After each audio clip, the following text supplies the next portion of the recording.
Ayan o, isang magandang hapon mga kapatid. Papunta tayo po ng Rizal Park. Ayan.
Bago na ito ipagdali ng mapaghatag mensahe sa itong mga bisita o mga barangay na natin karoon.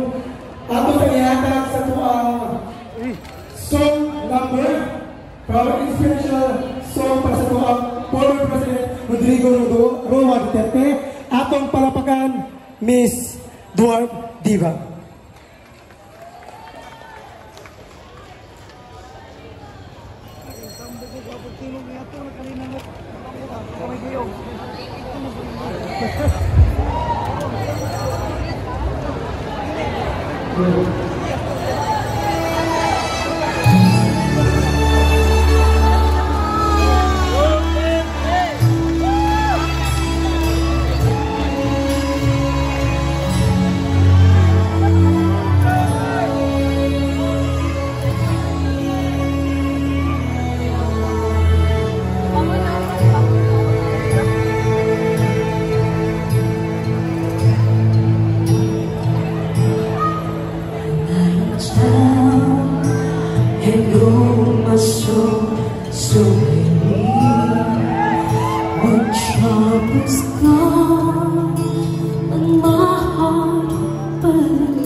raise me up to more than I can be. You raise me up so I can stand on mountains. You raise me up to walk on stormy seas. I am strong when I am on your shoulders. You raise me up to more than I can be.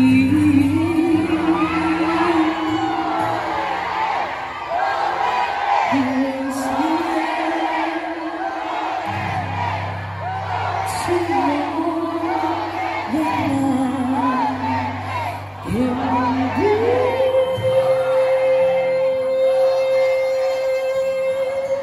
Do not know. Daghang salamat, Miss Dwarf Diva. Daghan di ay mga nidibo sama nako. Mga Bisaya, mayong hapon sa tanan. Good. Ang Biblia, John 14:1. Unsay giingon? Ayaw kamo kagool, salig kamo kanakog, salig usab kamo sa Dios. Amen. Ang atong kagool isalig nato sa Ginoo. Niining panghitabo karon, nasayod ko nga kitang tanan na hukno. Nasayod ko nga kitang tanan dunay nagkalain-lain na mga komento. Pero di taangay mabalaka anak nga nadakpan siya.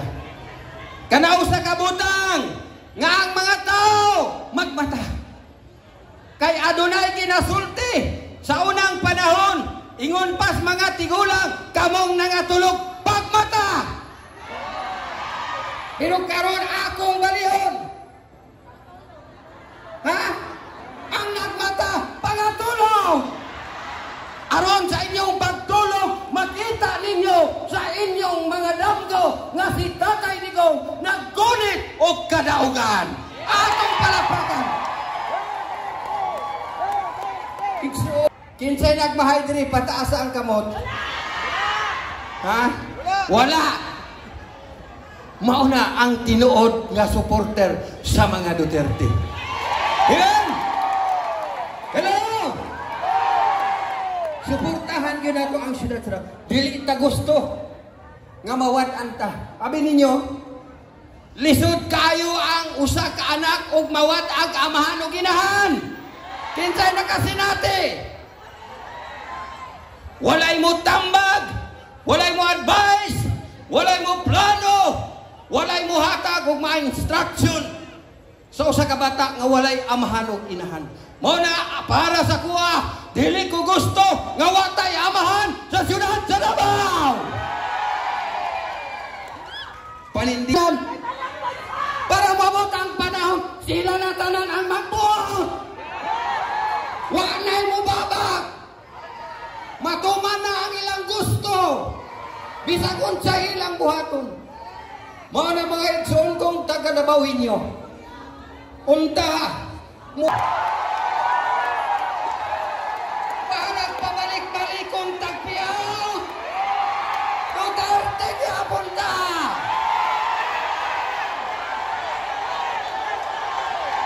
Duterte! Duterte! Duterte! Duterte! Duterte! Duterte!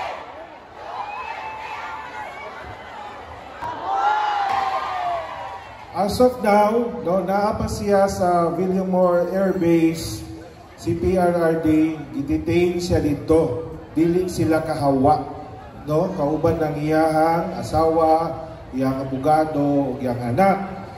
And gusto unta ni PRRD magpa-check up sa Cardinal Hospital, kaso wa siya tugti. No?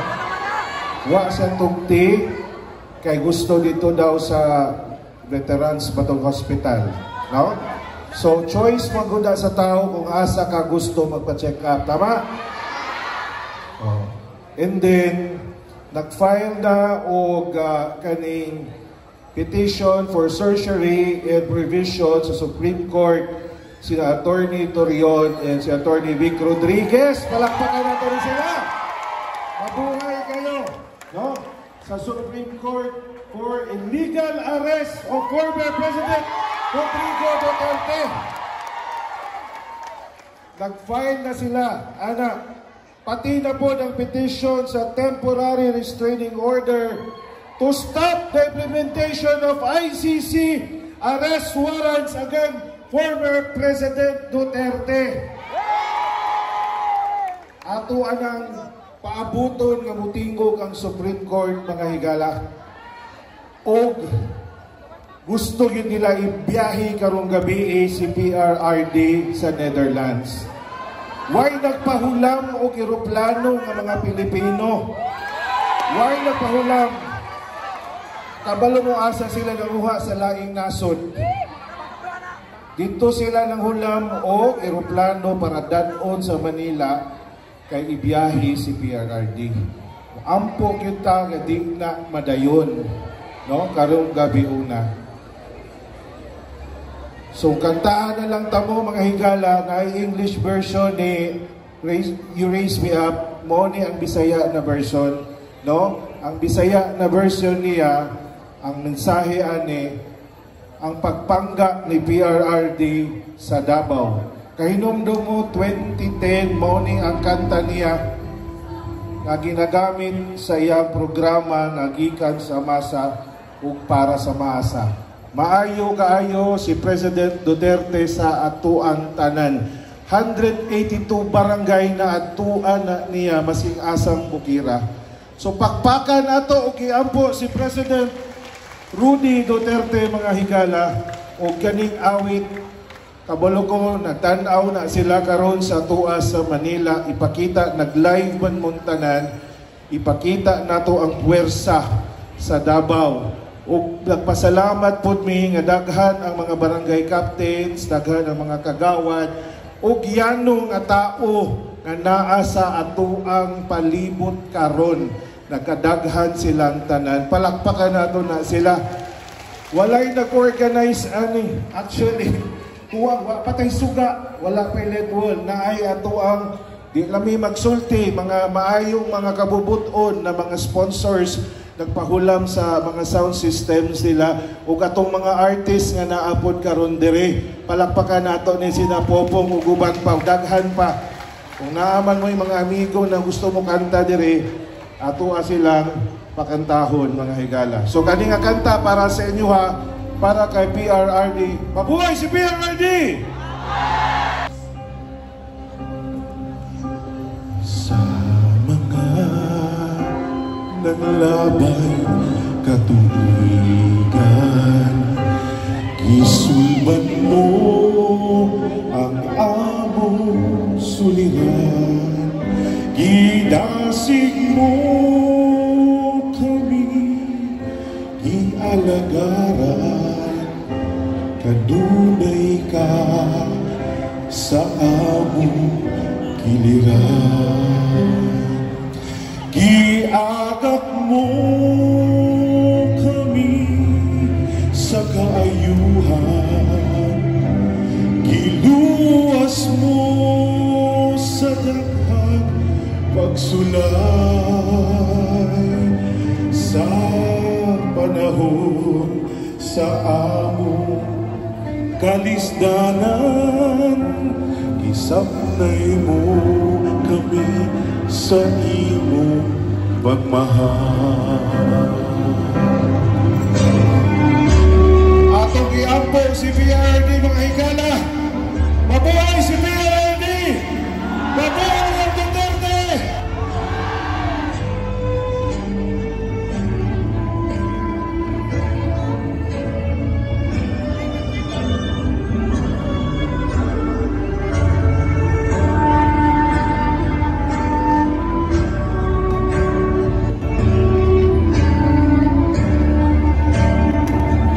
Giagak mo kami sa kaayuhan,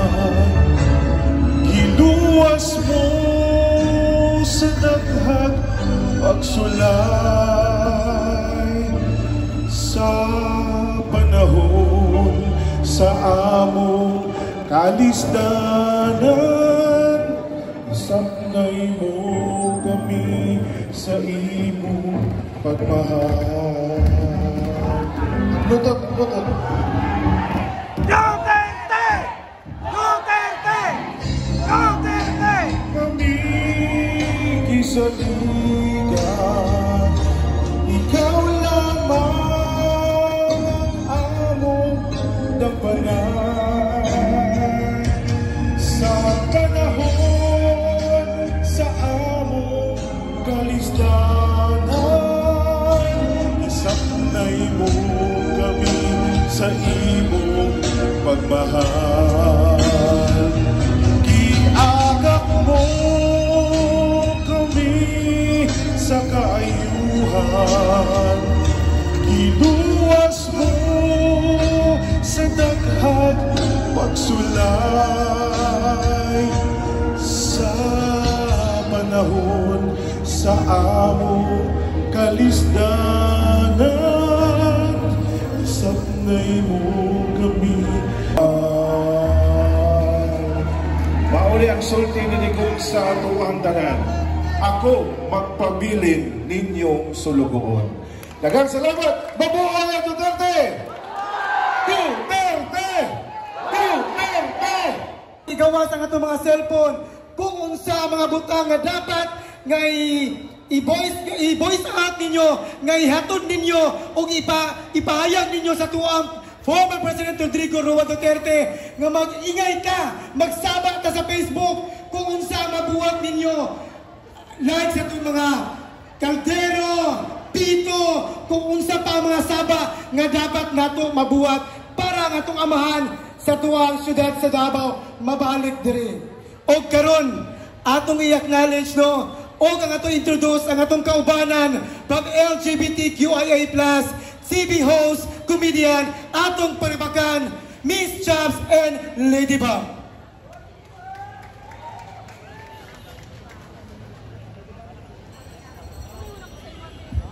Maayong hapon sa tanan! And of course, kami daya ako si Lady Bomb daw sa Davao City Disaster Radio, inyong madungog, in-anime kadag ko sa personal, okay? Okay, of course, akong sister, Edgar Barrios Cortiza, a.k.a. Chops. Palakpakan niyo naman si Chops. Ayan. And of course, wala man kung nakabalo na akong pinaka-connect kay tatay, 15 may kakatuig. Hi, Chops! Nagkwento ko, Chops, 15 may katuig nagkuyog ni Tatay Digong sa tanang special events sa Kids with Cancer sa House of Hope. So, mo gina ang among connection. Wala lang, ililakad ako ginaingon, pitira mi nagkuyog. Of course, ang kambal ni Inday Sara. Oo, hi, Cams! Hello! I'm so happy to be here. Ayan, ang pinakatumungkod anigid no, Chops, no?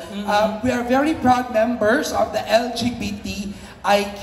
Kay kanagyod no si tatay, yun ang nagpasiog na ni Ana sa gugma kanamo. So we'd like to bring him back, no? Ang yang gugma kanamo. We love you, Tay and Chops. Okay. Karong hapuna.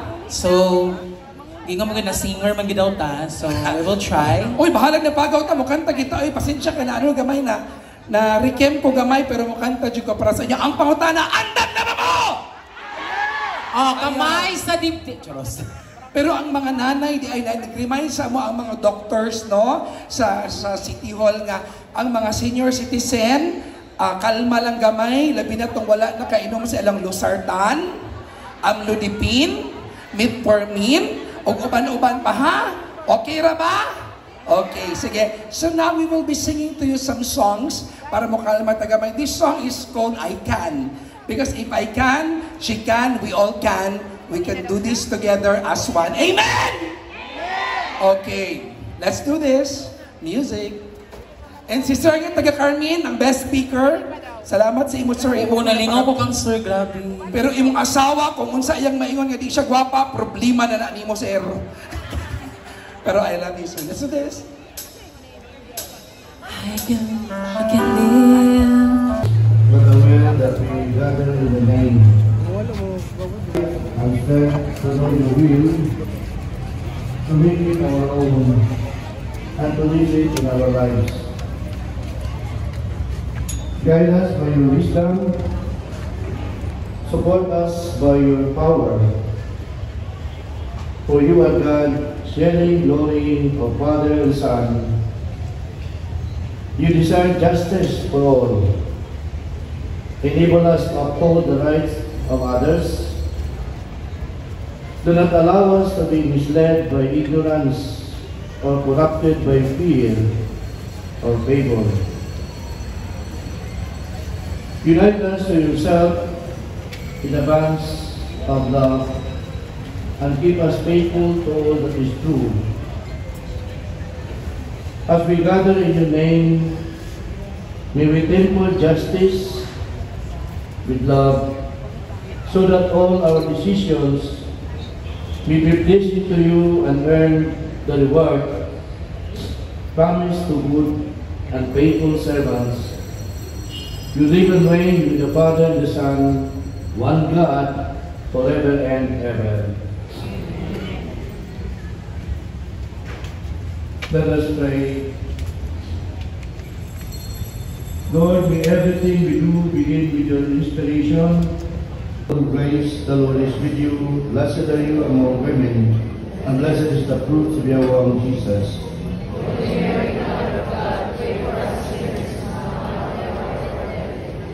Hail Mary, full of grace, the Lord is with you. Blessed are you among women, and blessed is the fruit of your womb, Jesus. Glory be to the Father, and to the Son, and to the Holy Spirit. Most Sacred Heart of Jesus, Immaculate Heart of Mary,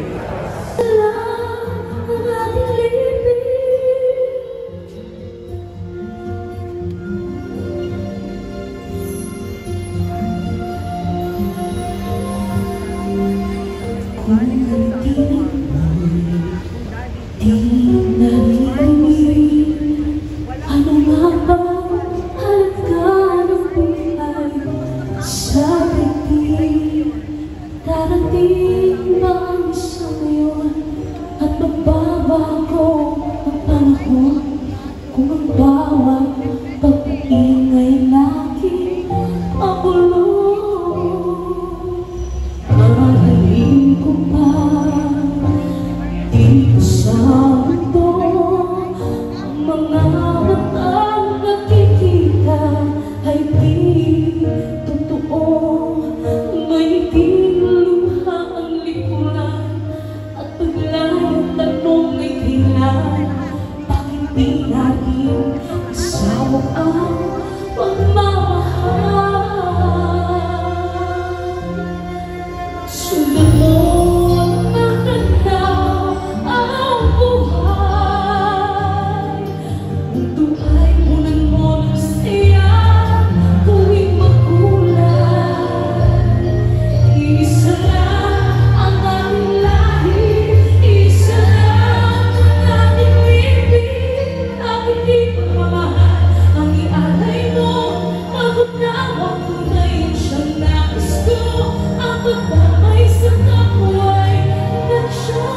Daghang salamat kayo, Father Bob Gonzaga, and sa ato ang pinaka-talented good na singer, si Dwarf. Grabe na yung kausgan. Grabe na kaayo na kusog ato ang mga tingog sa mga social media.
Reaching out, touching me, touching you. Sweet Caroline, your times never seem so good. I've been inclined to believe they never would.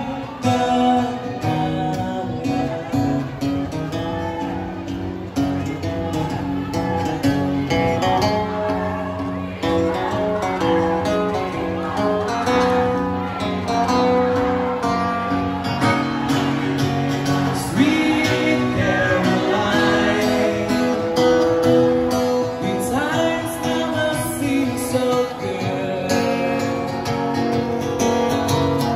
I've been inclined to believe they never would.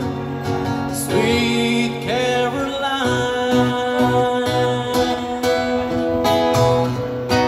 Thank you. Moreno.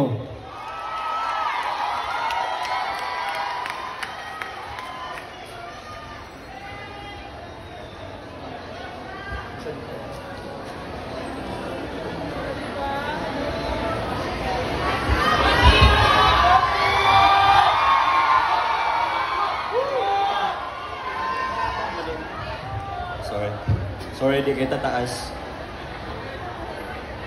Usa ka dili nga maayong gabi sa tanan. Dili maayong gabi kay kabaluta sa mga gakahitabo sa atong nasod karon. Kabaluta nga ganiha paglapag ni former President Rodrigo Roa Duterte sa NAIA from Hong Kong, gitagbo siya ni Marbel, gitagbo siya ni Torre, gitagbo siya sa Interpol, gitagbo siya sa Philippine National Police. And before ana nga ba panghitabo, reportedly 7,000 police officers were deployed para lang dakpon ang 80 years old tiguang former president, former mayor sa Davao City. Kana siya nga taktika, kana siya nga strategiya na buhat na nila when they harassed Pastor Kibuloy o ang members sa KOJC. Nahimo na pod ni nila when they harassed the Chief of Staff sa Office of the Vice President nga si Attorney Zulaika Lopez.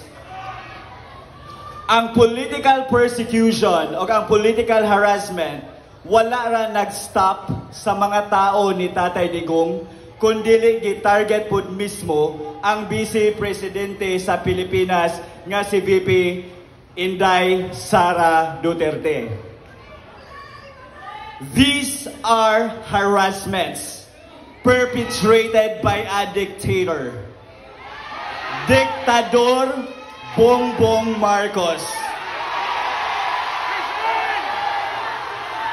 In 2022, nabudol kitang tanan, nituo kita that the fault of the father is not the fault of the son. Isa ka pinakadakong budol sa atong tanan, kay kung unsa di ay kademonyo ang amahan, ingon ana kademonyo ang anak.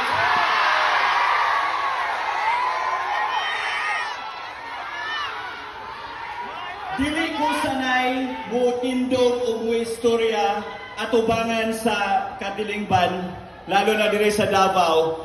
Pero karon ang hangyo ko nga mo istorya ko, kay gusto na ko ipaabot sa inyo nga walay makapildi kung kitang tanan mo padayon makigbisog, makiglaban o ipagtanggol ang atong former President Rodrigo Roa Duterte.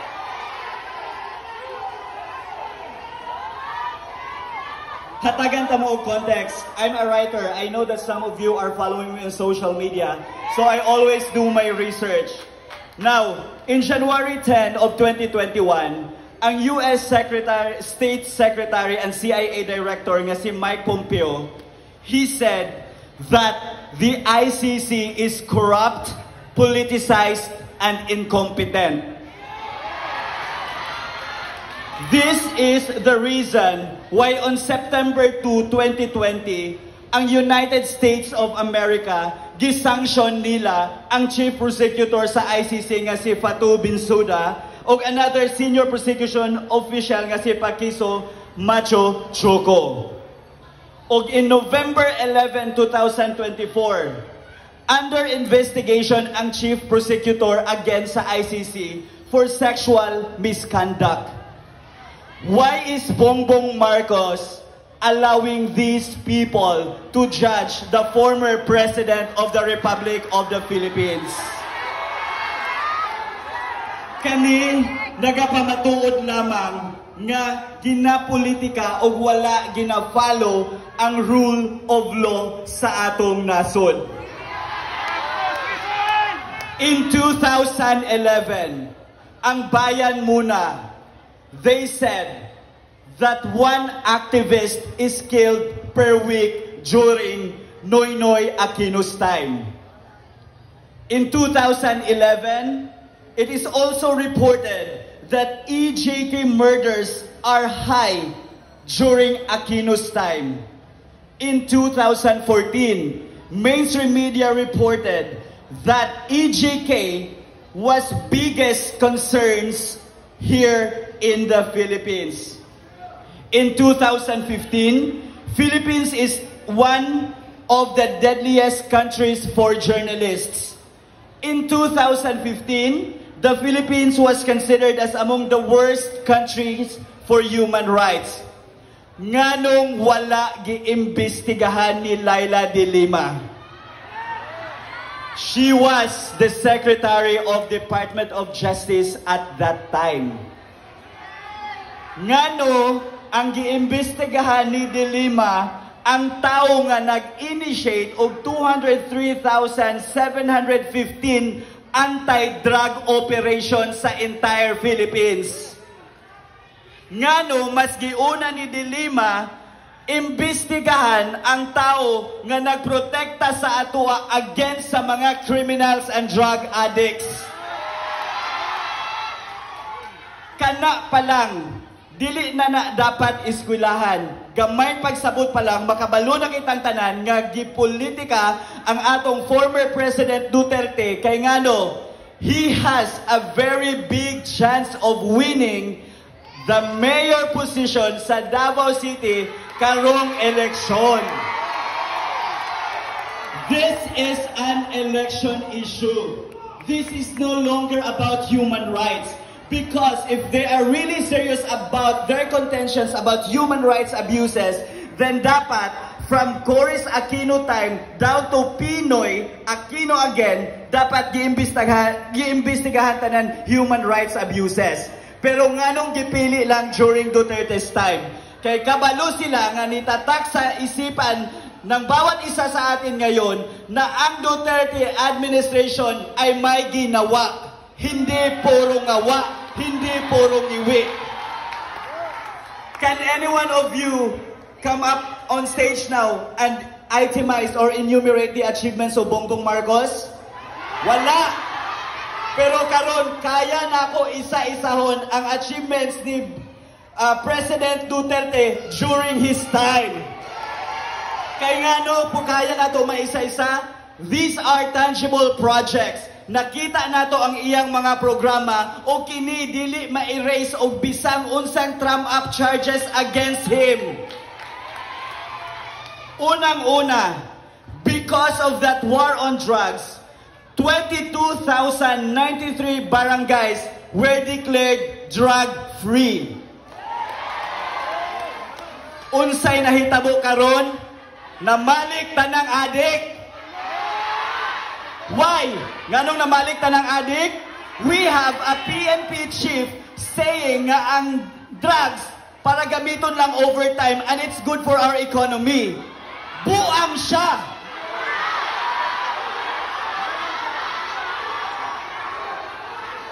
Sige, kinsay drug addict din. Diba? If you are the PNP chief, you should be careful with your pronouncements. Ngano?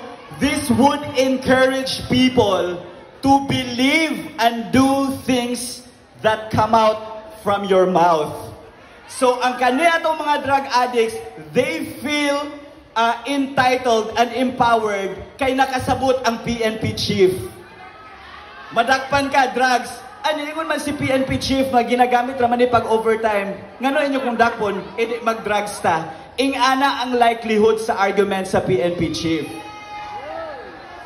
Ikaduha, during Duterte's time, ang crime rate sa Philippines ug tungod sa war on drugs, nibaba siya to 64%. Karon, nibaba ba?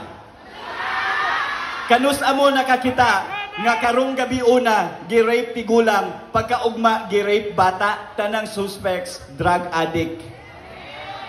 Anon sa giingon sa presidente? We are doing good in terms of the crime index. Bangag! Wala siya kabalo unsay ga kahitabo sa grounds. Ang iyang nahibaw-an, agoy, unsay hibaw-an? Magsuyop. Dili to gikan sa ko ha, gikan ko dito, magsuyop daw. Anyway, secondly, tungod sa war on drugs, there were 3,736 children nga na-rescue from drug-related situations. 3,000 is a big number. Kilometers of roads. During Bongbong Marcos time, guba ang Isabela nga bridge. Unsay achievement si Bongbong Marcos karon? Concerts. Unsay ang achievements? Daganan yung tubagoy. Anyway, why am I saying all these things?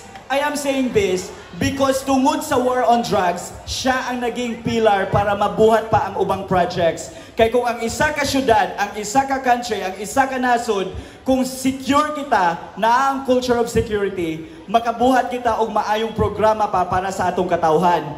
Ang reason karon nga nung gabalik ang mga drug addicts, gataas ang crime rate o ang uban pang butang, mga negative things diri sa Philippines, is because ang ginapang mudmud lang sa atoa is ayuda. Davao is not for ayuda. Davaoenos are intelligent people. We are educated people. We can work, right? And dapat, dili nato ikuan nga, dapat ayuda lang ang naa sa atua. Dapat i-demand nato sa atong government kung unsa ang nabuhat ni Tatay Digong during his time, dapat unta nga ma-times 2 ta, lalong-lalo na nga wala ay pandemic. Pero karon, gipoliticize nila, gigamit nila ang ICC as a tool to harass the former president. And kung successful sila sa ilang plans to topple down former president by using the ICC, they would continue it kay VP Sara. Gusto mo nga gi-vote ninyo 32 million Filipinos nag-vote kay VP Sara? Tanggalon lang og bangag nga president? Gusto mo nga if not because of the vice president nga nakig-tandem kay BBM, wala unta siya karon? An maunay tao nga mutanggal sa iya? Diba? We cannot let that happen. I know nga daghan sa ato karon ang very frustrated na about sa status sa atong country. Ang ako lang maingon kaninyong tanan is speak your voice. Ako katduhan ako gikasuhan sa mga Marcos Romualdez supporters. Asa pa man naapa ko karon, wa ko kabalo unsay mahitabo ugma kay recently gi-threaten na pod ko nila nga naa daw warrant of arrest against me without me knowing nga naay case nga gikaso sa ako, without me getting any subpoena and summon. Og nakita na ko ni because nabuhat man gani nila sa former president of the Philippines, nabuhat nila sa vice president of the Philippines, mas mabuhat nila sa ordinary citizens like me. Mas mabuhat nila sa inyo if you will continue letting them do the things that they will do in our country. Ang Pilipinas, dili pa nag-iya ni Bongbong Marcos. Ang Pilipinas para sa Pilipino. We are not Filipinos for nothing. Daghang salamat. Daghang salamat, Sir Tio Moreno. And unta po no, sa iyang pagtindog, pagbarog, pagsuporta sa mga Duterte, ma-inspire ta to share our voices. Again po, balik-balikong yun nato nag-mention na sa ato ang tips, atong fingers, we can support o pwede ito mapadayag ang atong suporta sa atong mahal na former President Tatay Digong. And another update po, gikan kay Attorney Israelito Torion na sa Villamor Pasig PRRD 25 minutes ago. Palakpakan nato. Kasi nag-work again. Ing ana yun ka-powerful ang atong prayers. So napugnan nato ang pagpalupad pa dong Netherlands. Ug di gyud pa mo undang og support ug apo para kay Tatay Digong.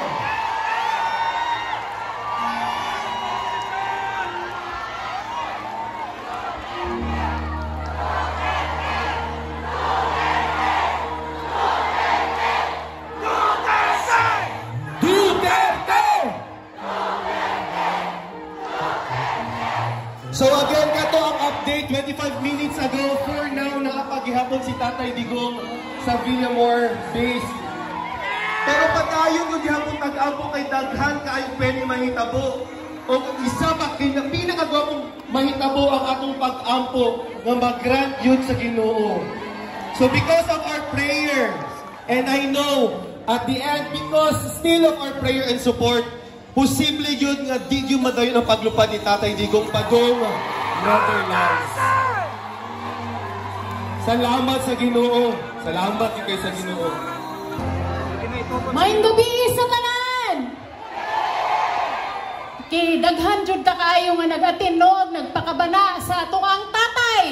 Ato ang tatay sa atong nasod. Mangutana ko ninyo, dili ko usa ka politiko, pero usa ko ka leader gikan pa sa una sa 2016 ni Tatay Digong. Dito ko nakabase sa Manila. Supporter ko og isa sa organizer dito sa Manila. Karon nibalik ko pagtindog, niapil ko sa pakigbisog o pakiglaban para kang Inday Sara. Isa ko ka convener sa #ProtectVP Sara dinhi sa Davao City. Dili ang laban ni Tatay Digong, laban natong tanan. #ProtectVP Sara, #Tatay Digong. Save and protect the Philippines. Daghang salamat ug maayong gabi sa tanan. You heard it from the convener of #ProtectVP.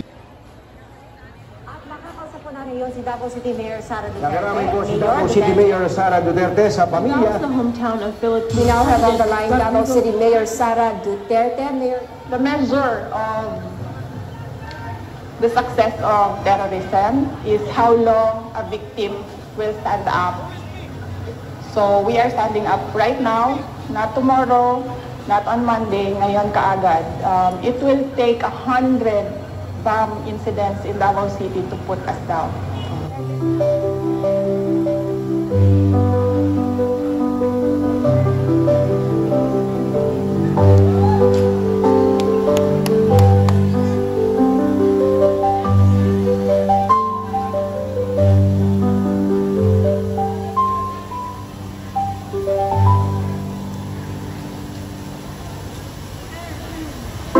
Ruas Night Market way back September 2, 2016.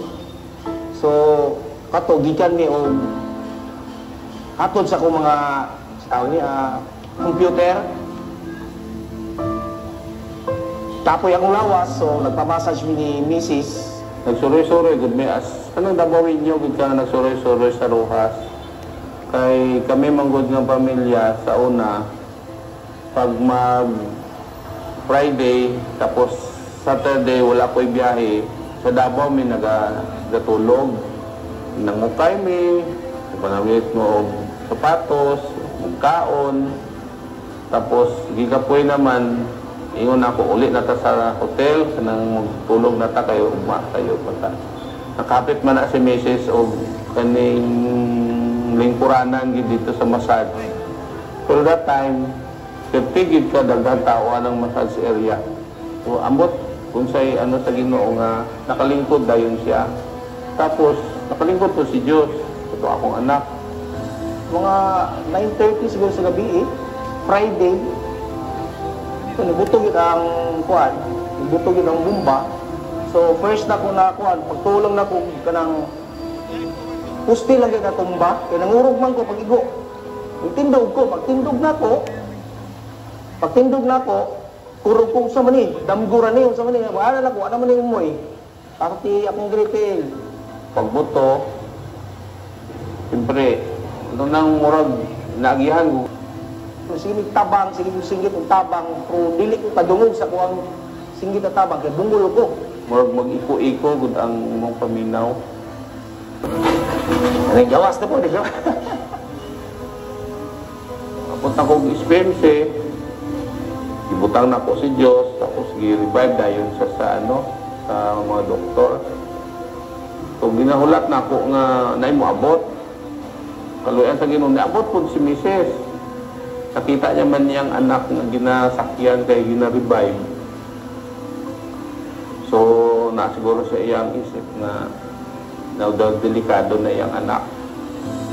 So kalit lang nga ingon sa doktor, sir, nagbaba ang blood pressure ni ma'am. Dali sa dagan na punto sa ining morgue. So after the morgue, naana may mga representative gikan sa city. Tawag niya ang doktor na kung pwede, ayaw ninyong pasagdi na kaya itong ani. Ako'y bahala sa bayan, ani, kaya sa may nabumbahan niya, i-shoulder na sa mua. So dako kay tabang ang Duterte yun. Naaman si BP Inday na nakita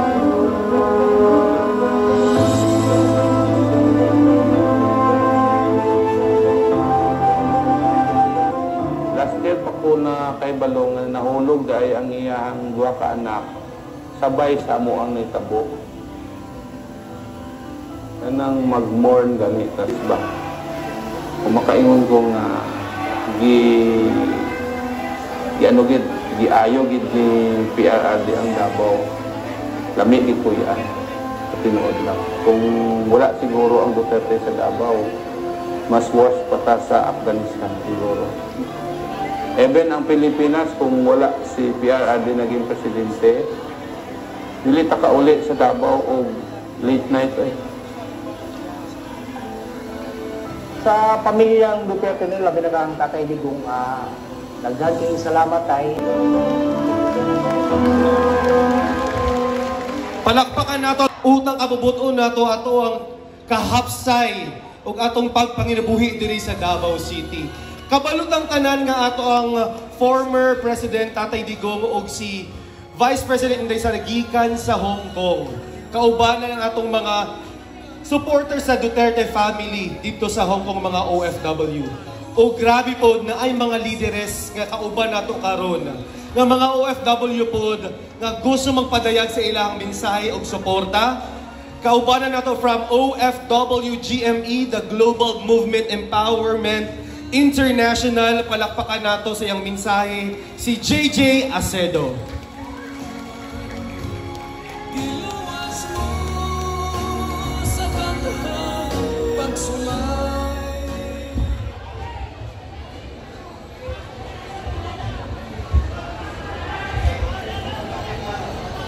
Maayong gabi sa tanan.